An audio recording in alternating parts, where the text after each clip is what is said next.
नमस्कार फ्रेंड्स, मैं गौतम कुमार स्वागत करता हूं आपका स्टडी स्पार्क यूट्यूब फैमिली में। आज हम लोग शुरू करने वाले हैं 67th बीपीएससी सीरीज में बिहार जीके प्रैक्टिस सेट। एडिटोरिया का है सेट 6 और यह क्रेडिट एडिटोरिया को जाता है। काफ़ी अच्छी किताब है, इसमें अच्छे क्वेश्चंस के कलेक्शंस किए हुए हैं और हमें उम्मीद है कि अगर आप इस बुक का टोटल सेट कर लेते हैं तो बिहार से एक भी क्वेश्चन बाहर नहीं जाने वाला है। बहुत अच्छा कंपाइलेशन है। शुरू करते हैं पहले क्वेश्चन से। क्षेत्रफल की दृष्टि से बिहार का सबसे छोटा जिला कौन सा है? क्षेत्रफल की दृष्टि से पूछ रहा है बिहार का सबसे छोटा जिला कौन सा है। आपने अगर हमारा घटना चक्र का चित्रात्मक प्रस्तुति वाला वीडियो देखा होगा बिहार दृष्टि का, तो उसमें मैंने बताया हुआ है कि अगर क्षेत्रफल के दृष्टिकोण से पूछे, क्षेत्रफल के दृष्टिकोण से, तो हमारा आंसर हो जाएगा शिवहर। वहीं पे अगर जनसंख्या के आधार पर पूछे बिहार का सबसे छोटा जिला, तो वो हो जाएगा शेखपुरा। और यहाँ आपको कंफ्यूज करने के लिए दोनों ऑप्शन दे दिया गया है, शेखपुरा और शिवहर दोनों। तो जब क्षेत्रफल के दृष्टिकोण से पूछ रहा है तो हमारा आंसर हो जाएगा शिवहर। Got it?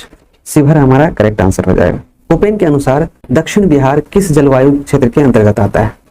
कोपेन के अनुसार जो दक्षिण बिहार है वो AW जलवायु क्षेत्र के अंतर्गत आता है। इसका आंसर हो जाएगा बी, AW। वही अगर उत्तर बिहार पूछता तो आंसर हो जाता CWG।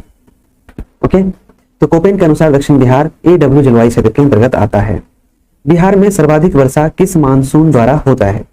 यहाँ पे पूछ रहा है सर्वाधिक वर्षा किस मानसून के द्वारा होता है, तो इसका आंसर हो जाएगा दक्षिण पश्चिम मानसून। दक्षिण पश्चिम मानसून के द्वारा बिहार में सर्वाधिक वर्षा होती है। नेक्स्ट है क्वेश्चन नंबर 4। बल सुंदरी मिट्टी का विस्तार बिहार के किन क्षेत्रों में हुआ है? बल सुंदरी मिट्टी बोल रहा है, बल सुंदरी मिट्टी का विस्तार बिहार के किन क्षेत्रों में हुआ है? तो इसका आंसर हो जाएगा पूर्णिया, दरभंगा, सहरसा, मुजफ्फरपुर। ऑप्शन नंबर ई इसका करेक्ट आंसर हो जाएगा। नेक्स्ट है पुनपुन नदी किस स्थान पर गंगा नदी में प्रवेश करती है? पुनपुन नदी, ये क्वेश्चन पूछा हुआ है बीपीएससी में। पुनपुन नदी किस स्थान पर गंगा नदी में प्रवेश करती है? तो यह है फतुहा। फतुहा में पुनपुन नदी गंगा नदी में प्रवेश कर जाती है। Option number B is the correct answer, Fatuha Punpun नदी। निम्नलिखित में से कौन सी नदी दक्षिण बिहार की सबसे लंबी नदी है? सोन। सब में सबसे बड़ी नदी जो है वो है सोन नदी। कौन सा है? सोन नदी। हमारा करेक्ट आंसर हो जाएगा सोन। तेलहर कुंड किस जिले में स्थित है? तेलहर कुंड किस जिले में स्थित है? तो यह है कैमूर में स्थित है। कैमूर जिला में तेलहर कुंड स्थित है। बिहार में नहरों द्वारा सर्वाधिक सिंचाई किस जिले में होता है? आपने पढ़ा होगा बिहार, जो हमने वीडियो बनाया हुआ है घटना चक्र का, उसमें नलकूप से सबसे अधिक सिंचाई होती है बिहार में, अप्रोक्सीमेट 63% टू एबव।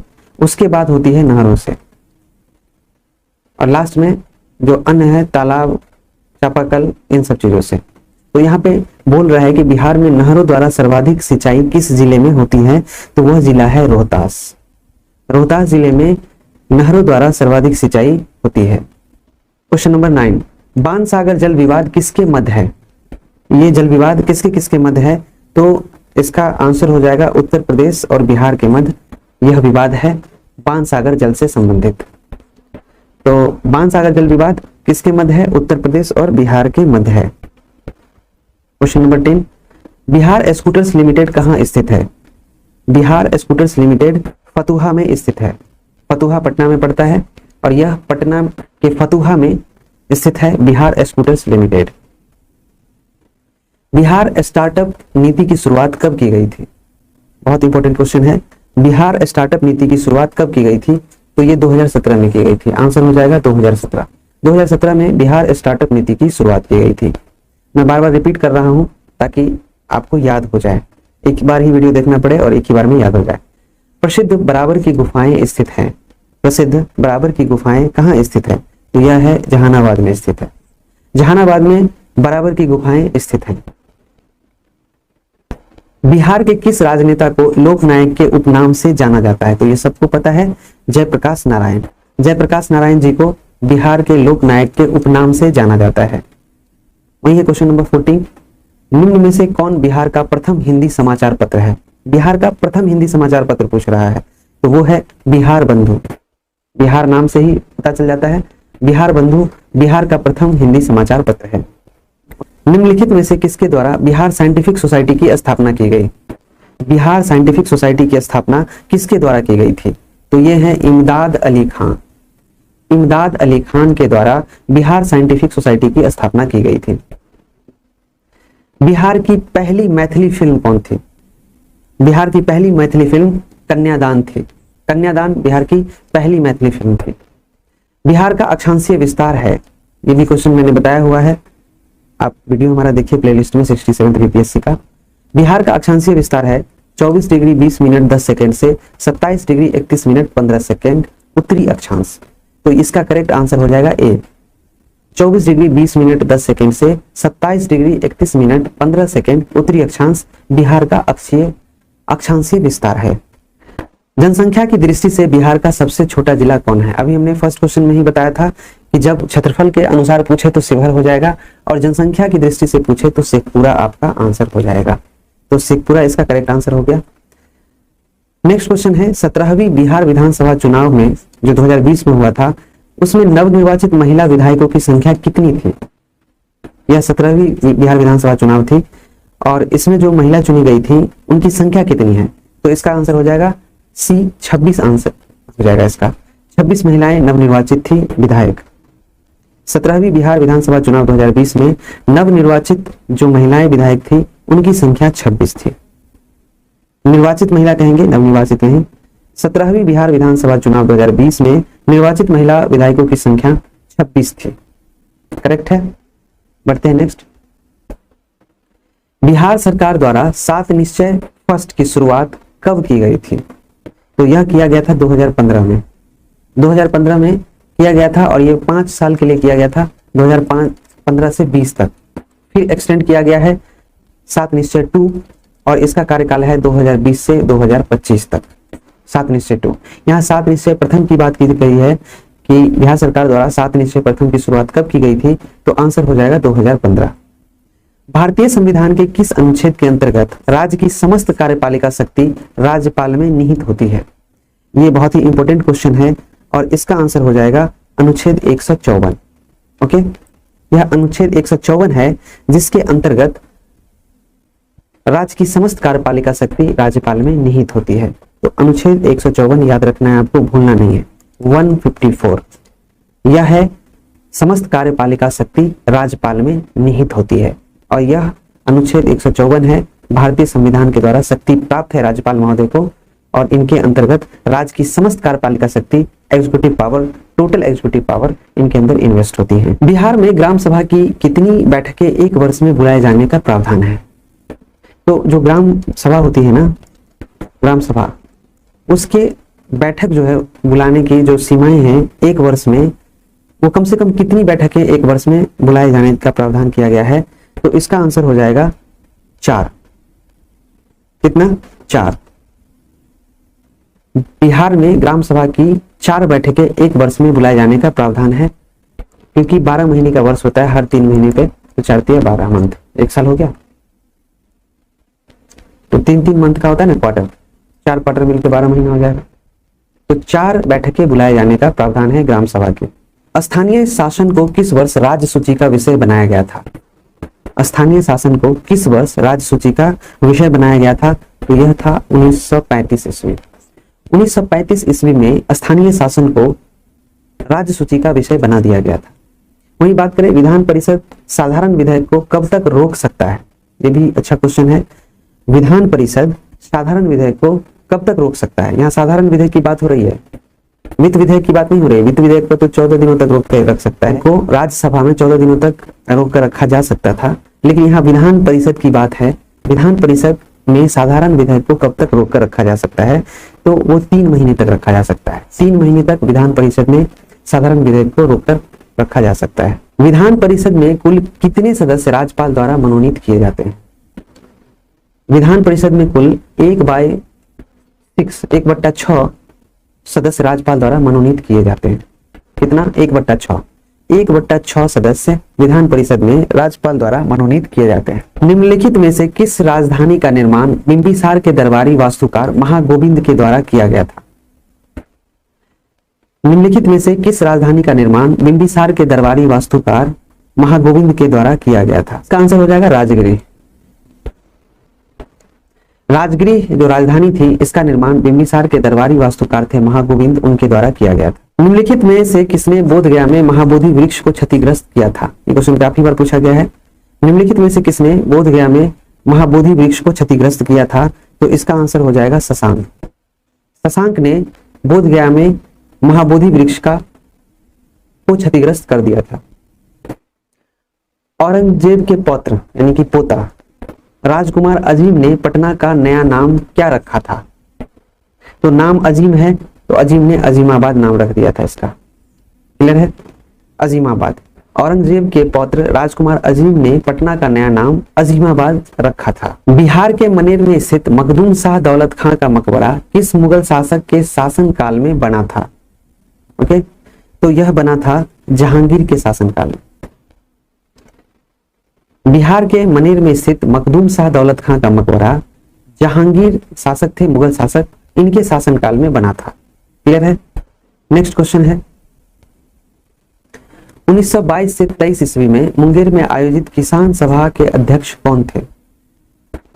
यहां मुंगेर की बात हो रही है। मुंगेर में जो किसान सभा हुआ था उसके अध्यक्ष कौन थे, ये बताना है आपको, और इसका आंसर है मोहम्मद जुबैर। ये क्वेश्चन पूछा हुआ है। मोहम्मद जुबैर 1922 से 23 में जो मुंगेर में किसान सभा आयोजित हुआ था उसके अध्यक्ष थे। भारत छोड़ो आंदोलन के समय जयप्रकाश नारायण अपने साथियों के साथ कहां की जेल की दीवार फांदकर भागने में सफल रहे थे? तो ये जयप्रकाश नारायण जी अपने साथी के साथ हाजीपुर का जो जेल है उसका दीवार फांदकर भागने में सफल हो गए थे। ये सफल थे और अपने दोस्तों के साथ भारत छोड़ो आंदोलन के समय में हाजीपुर का जेल का दीवार फांदकर भाग गए थे। पटना कलम के अंतर्गत निर्मित चित्रों में सामान्यतः किस विषय का चित्रण हुआ है? जो पटना कलम के बारे में पढ़े हैं ना, पटना कलम के अंतर्गत निर्मित चित्रों में सामान्यतः बिहार के सामान्य जीवन के बारे में चर्चा हुआ है। इसी विषय का चित्रण किया जाता है पटना के कलम में। जो बिहार का सामान्य जनजीवन है ना, उसकी चित्रों के माध्यम से चित्रण किया जाता है, बताया जाता है कि बिहार का जीवन कैसा है, यहाँ के लोग का जीवन यापन कैसे होता है। क्लियर है? तो पटना कलम के अंतर्गत निर्मित चित्रों में समानतः बिहार के सामान्य जीवन विषय का चित्रण हुआ है। असहयोग आंदोलन के समय सदाकत आश्रम से दी मदरलैंड नामक अखबार का प्रकाशन किसने प्रारंभ किया था?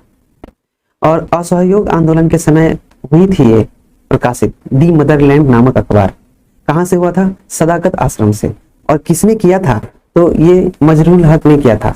मजहरुल हक के द्वारा असहयोग आंदोलन के समय सदाकत आश्रम से दी मदरलैंड नामक अखबार का प्रकाशन किया गया था। भारत छोड़ो आंदोलन के दौरान निम्नलिखित में से किसे अपराधी जिला घोषित किया गया था? किसे अपराधी जिला बोल दिया था अंग्रेजों ने? तो इसका आंसर हो जाएगा ए, सारण। सारण ऐसा जिला था भारत का जिसे भारत छोड़ो आंदोलन के समय अंग्रेजों के द्वारा अपराधी जिला घोषित कर दिया गया था। द्वितीय बौद्ध संगति का आयोजन किसके शासनकाल में हुआ था? तो आपने पढ़ा है द्वितीय बौद्ध संगति जो हुई थी वो कालाशोक के समय में हुआ था और यह वैशाली में हुआ था। ओके, वैशाली में कालाशोक के समय में हुआ था और यह 383 ईस्वी में हुई थी। याद रखिएगा, कालाशोक के शासनकाल में हुआ था, 383 ईस्वी में हुआ था द्वितीय बौद्ध संगति। अगर प्रथम पूछ ले तो प्रथम हुआ था अजात शत्रु। अजात शत्रु हैं, उनके शासनकाल में पहला बौद्ध संगति हुआ था और यह 483 ईसा पूर्व में हुआ था। प्रथम बौद्ध संगति में जो अध्यक्ष थे वो थे महाकश्यप। महाकश्यप। यहाँ द्वितीय बौद्ध संगति में अध्यक्ष का नाम पूछ लिया जाए तो यह होगा शुभकामी। शुभकामी आंसर हो जाएगा इसका। क्लियर है? शासक अगर पूछ ले किसके शासनकाल में हुआ था द्वितीय बौद्ध संगति, तो कालाशोक। किस ईस्वी में हुआ था? 383 ईस्वी में। कहाँ हुआ था? तो यह हुआ था वैशाली में। वही प्रथम का पूछ ले कि कहाँ हुआ था, तो यह हुआ था राजगृह में, जिसको राजगीर भी बोला जाता है। वहीं अगर तृतीय पूछ लिया जाए कहाँ हुआ था, तो यह पटना में हुआ था। अशोक के शासनकाल में हुआ था, 247 ईस्वी में हुई थी और जो अध्यक्ष थे वह थे मोगलीपुत्तिस अध्यक्ष थे। चतुर्थ की बात करें, चतुर्थ बौद्ध संगति अगर पूछ ले तो यह कनिष्क के काल में हुआ था। कुंडग्राम जम्मू कश्मीर में, ये कश्मीर में हुआ था कुंडग्राम, और प्रथम शताब्दी में हुआ था ये, प्रथम शताब्दी में। ठीक है, और अध्यक्ष थे वसुमित्र और उपाध्यक्ष थे अश्वघोष घोष। क्लियर है? सब कुछ बता दिया हमने आपको, इतना डेटा आपको मिल गया। यहां पर पूछ रहा है बौद्ध धर्म के प्रचार हेतु सम्राट अशोक ने श्रीलंका किसको भेजा था? तो महेंद्र को भेजा था। यहाँ पे बहुत सारा लिखा गया है, मैं इसे मिटा दे रहा हूं। बौद्ध धर्म के प्रचार हेतु सम्राट अशोक ने महेंद्र को श्रीलंका भेजा था। किस तिब्बती बौद्ध यात्री ने नालंदा और उदंतपुरी में हुए बख्तियार खिलजी के आक्रमण का वर्णन किया है? यहाँ पे तिब्बती बौद्ध यात्री की बात हो रही है, तो कौन सा तिब्बती बौद्ध यात्री था जिन्होंने नालंदा और उदंतपुरी में हुए बख्तियार खिलजी के आक्रमण का वर्णन किया है? ठीक है, देखिए तिब्बती बौद्ध यात्री वो धर्मस्वामिन थे, धर्मस्वामिन नाम याद रहेगा। और इन्होंने नालंदा और उदंतपुरी में हुए बख्तियार खिलजी के आक्रमण का उल्लेख किया है। हुमायूं के समय बिहार पर किसका अधिकार था? हुमायूं के समय बिहार पर अफगानियों का अधिकार था। और ये आप कनेक्ट करके जोड़ भी सकते हैं। यहाँ पे 1539 में हुमायूं और शेरशाह के बीच जो युद्ध हुआ था, चौसा का युद्ध, याद ही है। और शेरशाह जो था वह अफगान शासक था, तो अफगानी था वो, अफगान शासक नहीं। इसके पिताजी सासाराम के अपना जागीर था, जागीरदार बोल सकते हैं, और ये अफगानी थे। यहाँ पे क्वेश्चन का डिमांड है हुमायूं के समय बिहार पर किसका अधिकार था? तो अफगानी थे लेकिन रह रहे थे बिहार में, इसीलिए यहाँ पे अफगानियों का लिख दिया गया। बिहार को मुगल साम्राज्य के सूबा प्रांत के रूप में दर्जा दिया गया। कब दर्जा दिया गया बिहार को? मुगल साम्राज्य के एक सूबा प्रांत को बोलते हैं, एक राज्य के रूप में कब दर्जा दिया गया? तो यह 1580 ईस्वी में दिया गया था। इसका करेक्ट आंसर हो जाएगा 1580। 1580 ईस्वी में बिहार को मुगल साम्राज्य के राज्य के रूप में दर्जा दिया गया। अंग्रेज व्यापारियों ने पटना में किस वर्ष अपना फैक्ट्री स्थापित किया था? यहाँ पे अंग्रेज व्यापारियों के बारे में पूछ रहा है, डच के बारे में नहीं पूछ रहा। तो फटाक से 1632 मार दीजिएगा, ये कंफ्यूज करने के लिए डेट दिया रहता है। डच की बात नहीं कर रहा है, ये पूछ रहा है अंग्रेज व्यापारियों ने पटना में किस वर्ष अपना फैक्ट्री स्थापित किया था? तो अंग्रेज कुंवर सिंह ने किस युद्ध में नाना साहब को सहयोग दिया था? नाना साहब कानपुर में लड़ रहे थे, तो ऑब्वियसली ये कानपुर में ही इनको सहयोग देंगे। पालकालीन चित्रकला का भित्ति चित्र रूप जो है कहां से प्राप्त हुआ है? पालकालीन चित्रकला का भित्ति चित्र रूप कहां से प्राप्त हुआ है? तो पाल काल जो था वो नालंदा में ज्यादा रिलेवेंट है, नालंदा इसका आंसर होगा। पालकालीन चित्रकला का भित्ति चित्र रूप जो है नालंदा से प्राप्त हुआ है, नालंदा से पालकालीन चित्रकला का भित्ति चित्र रूप प्राप्त हुआ है। बेगूसराय में चौकीदारी कर के विरुद्ध आंदोलन हुआ था, यह एक हिस्सा था, किसका हिस्सा था? जिस समय चौकीदारी कर नहीं दिया गया, बेगूसराय में चौकीदारी कर के विरुद्ध आंदोलन कर दिया गया, तो उस समय में जो यह आंदोलन हुआ, यह किस आंदोलन का एक हिस्सा था? तो इसका आंसर होगा सविनय अवज्ञा आंदोलन। सविनय अवज्ञा आंदोलन का एक हिस्सा था बेगूसराय में हुए चौकीदारी कर के विरुद्ध आंदोलन। तो पूछ सकता है आपसे चौकीदारी कर जो है, चौकीदारी कर के विरुद्ध आंदोलन कहां हुआ था? तो आपका आंसर होना चाहिए बेगूसराय। ये क्वेश्चन आएगा भी, पूछा गया है बीपीएससी के द्वारा कि चौकीदारी कर के विरुद्ध आंदोलन कहां हुआ था, तो हो जाएगा आंसर बेगूसराय। यहाँ पर तो लिख ही दिया है बेगूसराय में चौकीदारी कर के विरुद्ध आंदोलन हुआ था, लेकिन यहाँ यह पूछा है यह जो आंदोलन था किस आंदोलन का हिस्सा था? तो हमारा आंसर होगा सविनय अवज्ञा आंदोलन का। निम्न में से किस युद्ध के पश्चात ईस्ट इंडिया कंपनी का बंगाल पर शासन स्थापित हो गया? किस युद्ध के बाद ईस्ट इंडिया कंपनी का बंगाल पर, यहाँ पे बिहार बंगाल दोनों देना चाहिए, बंगाल ही नहीं। वैसे अगर कहा जाए तो प्लासी के युद्ध के बाद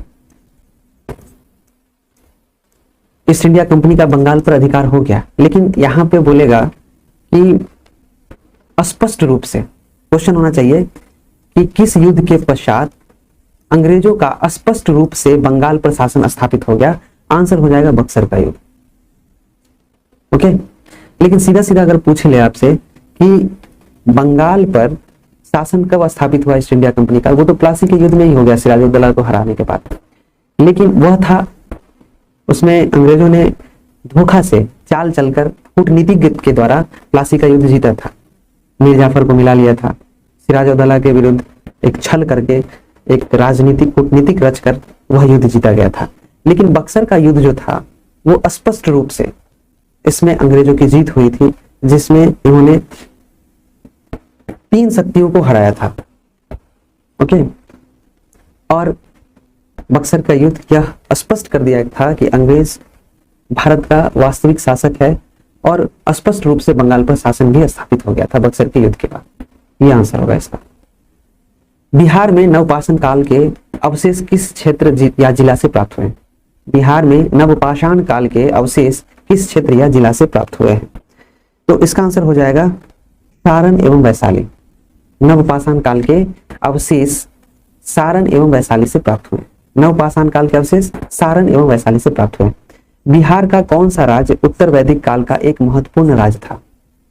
बिहार का कौन सा राज्य उत्तर वैदिक काल का एक महत्वपूर्ण राज्य था? और वो था विदेह। विदेह था, इसको बोलते हैं। उत्तर वैदिक काल का एक महत्वपूर्ण राज्य है विदेह। क्लियर है? 47। विश्व का पहला गणतंत्र वैशाली में किसके द्वारा स्थापित किया गया था? तो वैशाली में जो पहला गणतंत्र स्थापित किया गया था वो लिच्छवियों के द्वारा किया गया था। लिच्छवी के द्वारा पहला गणतंत्र वैशाली में स्थापित किया गया था। महाभारत तथा पुराणों के अनुसार मगध क्षेत्र में किस राजवंश का उल्लेख सर्वप्रथम मिलता है? महाभारत तथा पुराणों के अनुसार मगध क्षेत्र में किस राजवंश का उल्लेख सर्वप्रथम मिलता है? बृहदत्त वंश। महाभारत तथा पुराणों के अनुसार मगध क्षेत्र में किस राजवंश का उल्लेख सर्वप्रथम मिलता है? तो वह मिलता है महाभारत एवं पुराण में बृहदत्त वंश के बारे में। बिंबिसार कितने वर्ष की आयु में मगध साम्राज्य के सिंहासन पर बैठा था? तो ये मात्र 15 वर्ष के थे बिंबिसार, और 15 वर्ष की आयु में बिंबिसार मगध साम्राज्य के सिंहासन पर बैठ गए थे। अब बात करते हैं मौर्यकालीन प्रांतों में किस प्रांत की राजधानी पाटलिपुत्र थी? मौर्यकालीन कई प्रांत थे और उस प्रांत में पूछ रहा है किसकी राजधानी पाटलिपुत्र थी। तो प्रांत जो है मौर्यकालीन प्राच्य भी बोला गया है, बिहार का जो नाम प्राच्य भी रहा है। ओके, तो हमारा आंसर हो जाएगा प्राच्य। प्राच्य प्रांत जो है उसकी राजधानी जो है पाटलिपुत्र थी। प्राच्य की राजधानी पाटलिपुत्र थी। शुरू करते हैं फर्स्ट क्वेश्चन। गार्गी संहिता में पाटलिपुत्र पर यवनों के आक्रमण का उल्लेख वर्णित है। यह आक्रमण किसके शासनकाल में हुआ था? देखिए, गार्गी संहिता है जिसमें पाटलिपुत्र पर यवनों के आक्रमण का उल्लेख मिलता है ना। तो यह आक्रमण पुष्यमित्र शुंग के शासनकाल में हुई थी। पुष्यमित्र शुंग इसका करेक्ट आंसर हो जाएगा। क्वेश्चन नंबर 2 है, तृतीय बौद्ध संगति का आयोजन मौर्य वंश के किस शासक के समय हुआ था? मैंने पूरा ही बता दिया है। यहाँ पे तृतीय बौद्ध संगति मौर्य वंश के शासक का नाम पूछा है तो अशोक हो जाएगा इसका करेक्ट आंसर। क्लियर है? जैन धर्म में 24वें तीर्थंकर महावीर स्वामी का जन्म कहाँ हुआ? महावीर स्वामी का जन्म हुआ था कुंडग्राम में। तो इसका आंसर हो जाएगा कुंडग्राम। 24वें तीर्थंकर थे महावीर स्वामी और उनका जन्म हुआ था कुंडग्राम। बिहार सहित पूर्वी भारत में आर्यों का आगमन हुआ था। बिहार के सहित पूर्वी भारत जो है, बिहार में तो हुआ ही था लेकिन उसके पूर्वी एरिया जो हो गए पश्चिम बंगाल, असम, नागालैंड, आंध्र प्रदेश, इन सब एरिया में जो है आर्यों का आगमन किस काल में हुआ था? तो यह हुआ था उत्तर वैदिक काल में। वैदिक काल दो थे, एक पूर्व वैदिक काल और दूसरा उत्तर वैदिक काल। यहाँ पे पूछा जा रहा है बिहार सहित पूर्वी भारत में आर्यों का आगमन हुआ था किस काल में? तो उत्तर वैदिक काल में। क्लियर है? उदंतपुरी विश्वविद्यालय की स्थापना किस पाल शासक ने करवाई थी? इसको उदंतपुरी विश्वविद्यालय की स्थापना गोपाल ने करवाई। ये पाल शासक थे गोपाल और इन्होंने उदंतपुरी विश्वविद्यालय की स्थापना की थी। गुप्तकालीन पशु विज्ञानी कौन थे? तो ये थे महिपाल। यहाँ पे महिपा हो गया है, महिपा गुप्तकालीन पशु विज्ञानी थे। बंगाल अभियान से लौटते समय गियासुद्दीन तुगलक ने किस क्षेत्र पर आक्रमण किया था? जब ये बंगाल अभियान से लौट रहे थे तो तिरहुत पर, इन्होंने तिरहुत पर आक्रमण किया था। कौन किया था? गियासुद्दीन तुगलक। और अभी वर्तमान में जो तिरहुत का एरिया है वो मुजफ्फरपुर ये सब वाला एरिया है। ठीक है, तो यहाँ पे पूछा है बंगाल अभियान से लौटते समय गियासुद्दीन तुगलक ने किस क्षेत्र पर आक्रमण किया? तो आंसर हो जाएगा तिरहुत। मोहम्मद बिन तुगलक ने बिहार के किस नगर का नाम तुगलकपुर रखा था?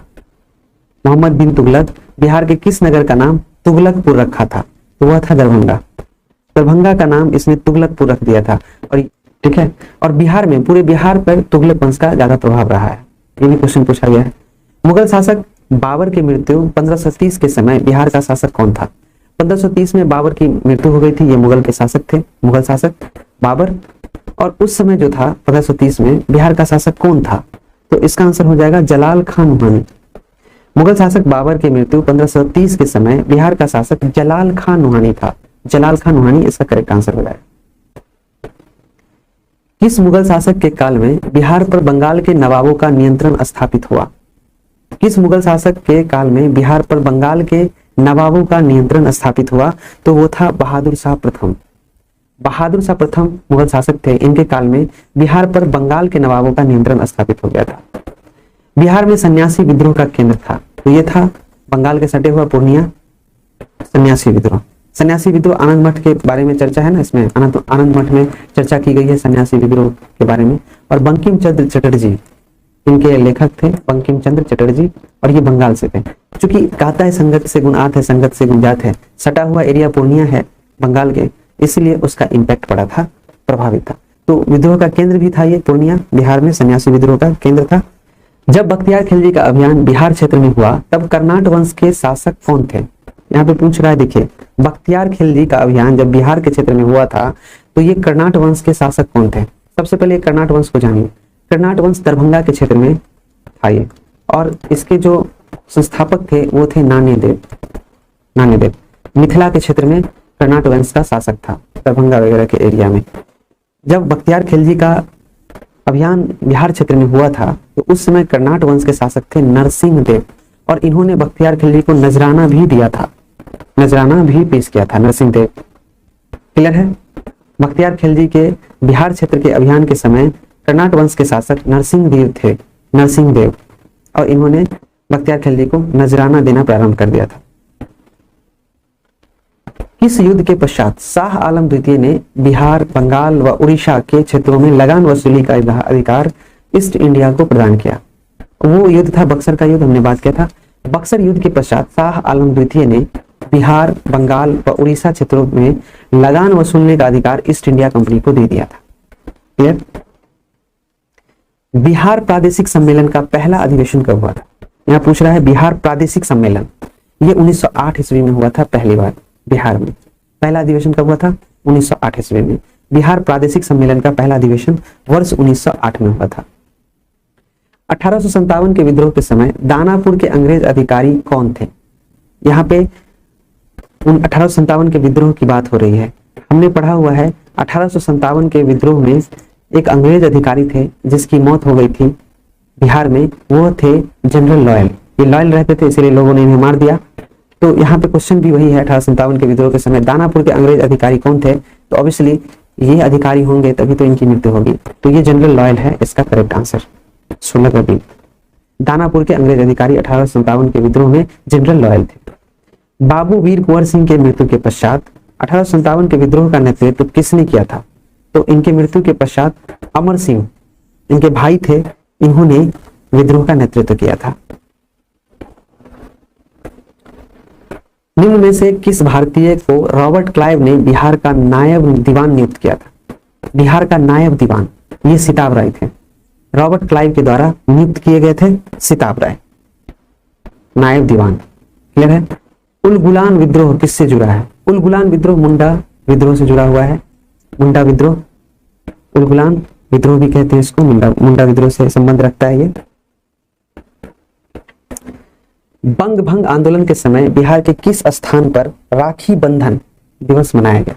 ये रक्षाबंधन जो है ना, जब बंगाल विभाजन हुआ था 1905 ईस्वी में, तब बंग भंग आंदोलन प्रारंभ हो गया था। तो ये इसी के विरोध को दर्शाने के लिए रक्षाबंधन त्योहार मनाया गया था बिहार में, दरभंगा में। रक्षाबंधन जिसको राखी बंधन बोलते हैं, आज भी लोग मनाते हैं। रक्षाबंधन में बहन अपने भाई के कलाई पे राखी बांधती है, तो राखी बांधकर विरोध को जताया गया था। बंग भंग आंदोलन के समय में बिहार के दरभंगा में राखी बंधन दिवस मनाया गया था। मुजफ्फरपुर बम कांड में किसकी हत्या का प्रयास किया गया था? मुजफ्फरपुर बम कांड में जज किंग्सफोर्ड की हत्या का प्रयत्न किया गया था, लेकिन नहीं कर पाए थे। इनकी जगह पे एक वकील की मृत्यु हो गई थी, इसलिए खुदीराम बोस को फांसी दे दिया गया था और प्रफुल्ल चाकी ने आत्महत्या कर लिया था। ठीक है, तो मुजफ्फरपुर बम कांड में जज किंग्सफोर्ड की हत्या का प्रयास किया गया था। हिंदू पेट्रियाट के किस संपादक ने नील पीड़ित किसानों का पक्ष लिया था? तो ये हरिश्चंद्र मुखर्जी हैं। हरिश्चंद्र मुखर्जी ने हिंदू पेट्रियाट के ये संपादक थे, इन्होंने नील पीड़ित किसानों का पक्ष लिया था। हिंदू पेट्रियाट में हरिश्चंद्र मुखर्जी नील पीड़ित किसान का पक्ष लिया था। क्लियर? निम्न में से कौन व्यक्ति चंपारण आंदोलन से संबंधित नहीं थे? यहाँ पे पूछ रहा है कि इनमें से कौन कौन है जो चंपारण सत्याग्रह से संबंधित नहीं है, चंपारण आंदोलन से संबंधित नहीं है। देखिए ब्रज किशोर प्रसाद संबंधित हैं, राजेंद्र प्रसाद संबंधित हैं, अनुग्रह नारायण सिंह भी संबंधित है इस आंदोलन से। सिर्फ जयप्रकाश नारायण है जो संबंधित नहीं है, तो इसका आंसर हो जाएगा जयप्रकाश नारायण। क्लियर। बिहार में खिलाफत आंदोलन प्रारंभ हुआ था। कब प्रारंभ हुआ था? तो खिलाफत आंदोलन 1919 में प्रारंभ हुआ था, देश में भी और बिहार में भी। तो इसका आंसर हो जाएगा 1919। निम्नलिखित में से कौन राज्यपाल तथा मंत्रिमंडल के बीच सेतु का कार्य करता है? कौन है जो राज्यपाल और मंत्रिमंडल के बीच एक पुल का काम करता है, सेतु का? वो है मुख्यमंत्री। मुख्यमंत्री। इसी तरह से केंद्र में मंत्रिमंडल और राष्ट्रपति के बीच प्रधानमंत्री सेतु का कार्य करते हैं। बिहार के पहले दलित मुख्यमंत्री कौन थे? तो बिहार के पहले दलित मुख्यमंत्री थे भोला पासवान शास्त्री। भोला पासवान शास्त्री बिहार के पहले मुख्यमंत्री थे। राज्य सरकार को विधि संबंधी विषयों पर सलाह कौन देता है? राज्य सरकार को विधि यानी कि लॉ रिलेटेड जो एडवाइस है वो कौन देता है? तो वो एडवोकेट जनरल देते हैं, महाधिवक्ता देते हैं। राज्य सरकार को विधि संबंधी विषयों पर सलाह महाधिवक्ता देते हैं। ओके। क्वेश्चन नंबर 29, भारतीय संविधान के किस अनुच्छेद में राज्य निर्वाचन आयोग के गठन का उपबंध किया गया है? भारतीय संविधान के किस अनुच्छेद में राज्य निर्वाचन आयोग के गठन का उपबंध किया गया है? तो यह है 243 के। 243 के में राज्य निर्वाचन आयोग के गठन का उपबंध किया गया है। ग्राम कचहरी का प्रधान होता है। ग्राम कचहरी, कचहरी वर्ड है ना यहाँ पे, कोर्ट, तो ग्राम कचहरी जो है उसके प्रधान होते हैं सरपंच। यहाँ पे मुखिया आ रहा होगा लेकिन नहीं, ये ग्राम प्रधान होते हैं। ग्राम प्रधान मुखिया को बोला जाता है, ये तब हो जाएगा मुखिया, लेकिन जैसे ग्राम कचहरी की बात होगी तो सरपंच हो जाएगा। ये धरफर में नहीं आंसर करना है, बहुत अच्छे से पढ़िए, नहीं तो एकदम इजी क्वेश्चन गलती हो जाता है। सूचना का अधिकार अधिनियम को किस वर्ष लागू किया गया था? तो यह 2005 ईस्वी में किया गया था। सूचना का अधिकार अधिनियम 2005 है इसका पूरा नाम। तो अधिनियम तक लिख दिया, 2005 को गायब कर दिया और आपसे पूछ लिया किस वर्ष लागू किया गया था, हमारा आंसर हो गया 2005। विधानसभा अध्यक्ष अपना त्याग पत्र किसे सौंपता है? ये तो सबको पता है। विधानसभा अध्यक्ष उपाध्यक्ष को, विधानसभा उपाध्यक्ष को अपना त्याग पत्र देंगे। इसी तरह से लोकसभा अध्यक्ष लोकसभा उपाध्यक्ष को अपना त्याग पत्र देंगे। राष्ट्रपति अपना त्याग पत्र उपराष्ट्रपति को देंगे। विधानसभा अध्यक्ष अपना त्याग पत्र विधानसभा उपाध्यक्ष को देंगे। क्लियर। बिहार के पहले मुस्लिम राज्यपाल कौन थे? बिहार के पहले मुस्लिम राज्यपाल थे जाकिर हुसैन। जाकिर हुसैन बिहार के पहले मुस्लिम राज्यपाल थे और ये भारत के राष्ट्रपति भी बने थे, डॉक्टर जाकिर हुसैन। वर्तमान में भारत में उच्च न्यायालय की कुल संख्या कितनी है? 25 है। वर्तमान में उच्च न्यायालय की संख्या भारत में 25 है। क्लियर। राज्य सूचना आयुक्त का कार्यकाल कितने वर्षों का होता है? राज्य सूचना आयुक्त का कार्यकाल मात्र 3 वर्षों का होता है। राज्यपाल पद हेतु योग्यता है। राज्यपाल पद के लिए क्या योग्यता है? वह भारत का नागरिक हो, 35 वर्ष आयु पूरा कर चुका हो, किसी लाभ के पद पर ना हो, मानसिक रूप से दिवालिया ना हो, यानी कि मानसिक रूप से ठीक ठाक हो। तो ये सारे गुण होने चाहिए। ऑप्शन नंबर ए उपयुक्त में से एक से अधिक। विधानसभा को भंग करने का अधिकार किसे प्राप्त है? विधानसभा को भंग करने का अधिकार सिर्फ और सिर्फ राज्यपाल को प्राप्त है और ये मुख्यमंत्री की सलाह पर कार्य करते हैं। जिस तरह से लोकसभा को भंग करने का अधिकार राष्ट्रपति को है, लेकिन प्रधानमंत्री के सलाह पर, प्रधानमंत्री सलाह देंगे कि महामहिम अब लोकसभा को भंग कर दिया जाए तो कर देंगे। उसी तरह से मुख्यमंत्री जी बोलेंगे महामहिम राज्यपाल महोदय विधानसभा में हमारा बहुमत नहीं है, हम बहुमत खो चुके हैं, विधानसभा को भंग कर देंगे, तो भंग कर देंगे। तिरहुत प्रमंडल का मुख्यालय कहाँ स्थित है? देखिए क्वेश्चन पूछ लिया ना, मैंने बोला था मुजफ्फरपुर। तिरहुत प्रमंडल का मुख्यालय है मुजफ्फरपुर। मुजफ्फरपुर में तिरहुत प्रमंडल का मुख्यालय। बिहार का राजकीय पुष्प है गेंदा। बिहार का राजकीय पुष्प क्या है? गेंदा। बिहार का दूसरा चिड़ियाघर कहाँ स्थापित किया जा रहा है? ये किया जा रहा है अररिया में। बिहार का दूसरा चिड़ियाघर कहाँ स्थापित किया जा रहा है? अररिया में। अररिया में दूसरा चिड़ियाघर स्थापित किया जा रहा है और पहला चिड़ियाघर कहाँ है? वह है पटना में। पटना में है ना। बिहार राज्य की महत्वाकांक्षी योजना 7 निश्चय 2 की कार्य अवधि क्या है? ये चर्चा हमने किया था। तो ये है 2020 से 25, 20 से 25, 5 वर्ष के लिए है ये। बिहार सरकार की महत्वाकांक्षी योजना 7 निश्चय 2 की कार्य अवधि क्या है? 2020 से 25। और ये 7 निश्चय का क्रियान्वयन जानते हैं, बिहार विकास मिशन के थ्रू किया जाता है। बिहार विकास मिशन गवर्नमेंट की संस्था है, सोसाइटी एक्ट के थ्रू ये रजिस्टर्ड है, बिहार विकास मिशन। उत्तरी कोयल नदी किसकी सहायक नदी है? उत्तरी कोयल नदी सोन की सहायक नदी है। उत्तरी कोयल नदी किसकी सहायक नदी है? सोन की। सोन की सहायक नदी उत्तरी कोयल है। बिहार के किस जिला या क्षेत्र में लाल मिट्टी की बहुलता है? तो बिहार के गया में, रोहतास में लाल मिट्टी की बहुलता है। ऑप्शन नंबर ई करेक्ट आंसर हो जाएगा। ग्रीष्म ऋतु में बिहार के किस क्षेत्र में सर्वाधिक वर्षा होती है? गर्मी में ग्रीष्म ऋतु में बिहार के किस क्षेत्र में सर्वाधिक वर्षा होती है? तो वो है पूर्वी भाग। पूर्वी भाग में किशनगंज, ये बिहार का मैप है, जैसे देखते हैं चौकोर टाइप का है ये नॉर्थ, साउथ, ईस्ट, वेस्ट है ना, उत्तर दक्षिण पूर्व पश्चिम। किशनगंज यहाँ है, किशनगंज। आप जानते हैं कि बिहार में सबसे अधिक वर्षा कहाँ होती है? किशनगंज। ये पूर्वी भाग है ना भाई, पूर्वी भाग में सर्वाधिक वर्षा होती है। ये तो सोचना है बस दिमाग में। बिहार के कितने जिलों से होकर गंगा नदी प्रवाहित होती है? तो ये है 12 जिला। 12 जिला से गंगा नदी प्रवाहित होती है। Option number C correct answer. Bihar के 12 जिलों से होकर गंगा नदी प्रवाहित होती है। निम्नलिखित में से कौन सा जल कुंड मुंगेर में स्थित नहीं है? तो वह है मखदूम कुंड। मुंगेर में स्थित नहीं है मखदूम कुंड। सीता कुंड है, भरारी कुंड है, रामेश्वर कुंड है मुंगेर में। मुंगेर में कौन कौन कुंड है? रामेश्वर कुंड, भरारी कुंड, सीता कुंड और मखदूम कुंड मुंगेर में नहीं है। लेकिन यहाँ पे एक बात याद आ गई हमको, यहाँ पे बिहार के कितने जिलों से होकर गंगा नदी प्रवाहित होती है? तो 12 यहाँ पे हो जाएगा। वहीं पे क्वेश्चन पूछेगा कि बिहार के कितने प्रमंडल से गंगा नदी प्रवाहित होती है? तो वो 7 प्रमंडल से होती है, 2 प्रमंडल से नहीं होती है। बिहार में कुल 9 प्रमंडल है, जिनमें से 7 में से ये प्रवाहित होती है। एक क्वेश्चन और पूछता है कि गंगा नदी जो है भारत में, गंगा नदी कितने राज्यों से होकर प्रवाहित होती है? तो वो हो जाएगा 11। ये बीपीएससी एएओ में पूछा गया क्वेश्चन है, बीपीएससी एएओ में पूछा हुआ क्वेश्चन है ये। पूर्वी त्रिवेणी नहर से सर्वाधिक लाभान्वित जिला कौन सा है? पूर्वी त्रिवेणी नहर से सर्वाधिक लाभान्वित जिला कौन सा है? तो इसका करेक्ट आंसर हो जाएगा पश्चिमी चंपारण। पश्चिमी चंपारण पूर्वी त्रिवेणी नहर से सर्वाधिक लाभान्वित होने वाला जिला है। पूर्वी त्रिवेणी नहर से सर्वाधिक लाभान्वित होने वाला जिला पश्चिमी चंपारण है। पड़ोसी राज्य झारखंड के साथ बिहार के कितने जिले सीमा साझा करते हैं? हमारा पड़ोसी राज्य है झारखंड और इससे कुल 8 जिले जो है सीमा साझा करते हैं। बिहार की जनसंख्या भारत की जनसंख्या का कितना प्रतिशत है? 2.86। बिहार की जनसंख्या भारत की कुल जनसंख्या का 2.86 है। बुक में गलत दिया हुआ आंसर 8.6 लिखा हुआ है, ये गलत है, 2.86 होगा करेक्ट आंसर। 2011 जनगणना के अनुसार सर्वाधिक पुरुष साक्षरता वाला जिला कौन है? सर्वाधिक पुरुष साक्षरता वाला जिला 2011 की जनगणना के अनुसार रोहतास है।